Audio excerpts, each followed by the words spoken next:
ಎಲ್ರಿಗೂ ನಮಸ್ಕಾರ, welcome back to my mini vlog. ಇವತ್ತು ಬೆಳಗ್ಗೆ ಎದ್ದೇಳ್ತಿದ್ದಂಗೆ ಗ್ರೂಪ್ ಅಲ್ಲಿ ಮೆಸೇಜ್ ಹಾಕಿದ್ರು, ನಿಮ್ಮ ಹಾಲ್ ಟಿಕೆಟ್ ಬಂದಿದೆ ಬನ್ನಿ ಇಸ್ಕೊಂಡು ಹೋಗಿ ಅಂತ. ಹಾಗೆ ಕಾಲೇಜ್ ಹತ್ರ ಹೋಗಿ ಅಸೈನ್ಮೆಂಟ್ ಮತ್ತೆ ಹಾಲ್ ಟಿಕೆಟ್ ಎರಡನ್ನೂ ಕಲೆಕ್ಟ್ ಮಾಡ್ಕೊಂಡು ಹೋಗ್ತಿರ್ಬೇಕಾದ್ರೆ ಇವ್ರಿಬ್ರು ಸಿಕ್ಕಿದ್ರು. ಇವ್ರಿಬ್ರನ್ನ ಮಾತಾಡ್ಸ್ತೆ ಅವ್ರು ಏನ್ ಮಾತಾಡಿದ್ರು ಅಂತ ಕೇಳಿಸ್ಕೊ ಬನ್ನಿ. ಹಾಲ್ ಟಿಕೆಟ್ ಬೇರೆ ಕೊಟ್ರು, ಏನ್ ಅನ್ಸ್ತೈತೆ ನಿಮ್ಗೆ? ಏನು ಅನಿಸ್ತಿಲ್ಲ. CGP 8% ಮೇಲಿದ್ರೆ ಸಾಕು. 8% ಅಲ್ಲ, ಇವಳು ಪಾಸ್ ಆಗ್ಲಿ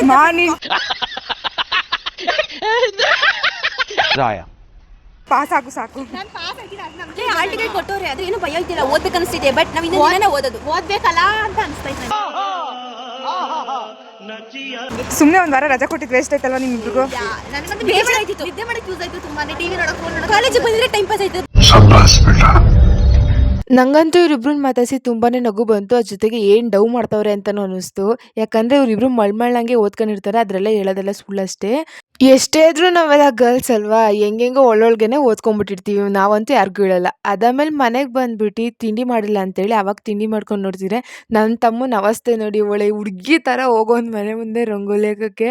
ಅದು ಬರ್ದಲ್ಲೇ ಎಷ್ಟು ಸತಿ ಟ್ರೈ ಮಾಡ್ದೆ ಗೊತ್ತಾ. ಆಮೇಲೆ ಇರೋ ಬರೋ ರಂಗೋಲಿನೆಲ್ಲ ಸುರ್ದಿ ಅದೇನೋ ಕೊನೆಗೂ ಒಂದು ಡಿಸೈನ್ ಮಾಡ್ದೆ. ನಾವಂತೂ ಹೊಸಿ ರೇಗಿಸ್ತಿರ್ಲಿಲ್ಲ ಅವನಿಗೆ. ಒಂದ್ ಕಡೆ ನಗು, ಇನ್ನೊಂದ್ ಕಡೆ ಪರವಾಗಿಲ್ಲ ಮಾಡಿದ್ನಲ್ಲ ಅಂತ ಒಂದು ಅಪ್ರಿಷಿಯೇಷನ್ ಅಷ್ಟೇ.